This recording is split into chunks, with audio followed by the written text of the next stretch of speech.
The brand new federal student loan forgiveness program is getting closer and closer to being finalized. We know about some of the borrowers who will likely be qualified for this forgiveness, and we may know more as soon as this week.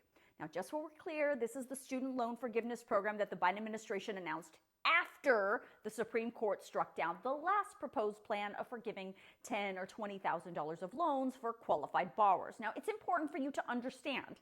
The Supreme Court did not say the Biden administration can never ever forgive student loans ever in the history of the world. That's not what happened. The court just said the Biden administration could not implement that specific forgiveness program. There was nothing in the court's ruling that said the Biden administration couldn't try again. And that's exactly what's been happening for the last 6 months or so. Generally, this new forgiveness program that is being proposed is not blanket forgiveness like the last program. This one is more tailored. So far, there are 4 types of borrowers who would be qualified for some form of forgiveness under this new proposed program. And again, it is not finalized. More groups could be added. The terms could be changed. This is just what they have at this point. Group number 1, borrowers whose balances are greater than what they owed upon entering a repayment program. The option for these people is to provide up to $10,000 of relief because the interest on this debt has basically gotten out of control. There are several other proposals that would provide even more interest relief to lower income borrowers and borrowers who are already enrolled in the SAVE income-driven repayment program. Group number 2, borrowers whose loans first entered repayment many years ago. The Education Department is proposing one-time relief to borrowers who entered a repayment program 20 years ago for their undergraduate loans only. All other borrowers would receive forgiveness on loans that entered repayment 25 years ago.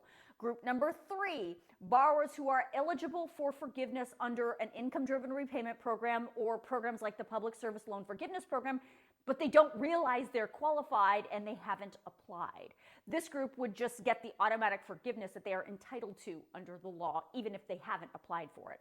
And group number 4, borrowers who attended programs or institutions that failed to deliver sufficient financial value. Now, this group would be qualified if the Education Department has terminated future borrowing at that institution or program because the institution or program has failed accountability measures by department standards and has left students with unaffordable debts, or because the program or institution has closed. Now, the Education Department has agreed to these 4 groups at this point because there have been several rounds of public comments and discussion about them. And the Education Department, along with the appointed negotiators who do not work for the federal government, are holding another 2-day public meeting about how to move forward with these groups. The meetings are happening today and tomorrow, and the goal is to have the draft rules agreed to by the end of tomorrow's session and the proposed rules out for all of us to see in early 2024. Tomorrow, again, is the last day of these 2-day public hearings.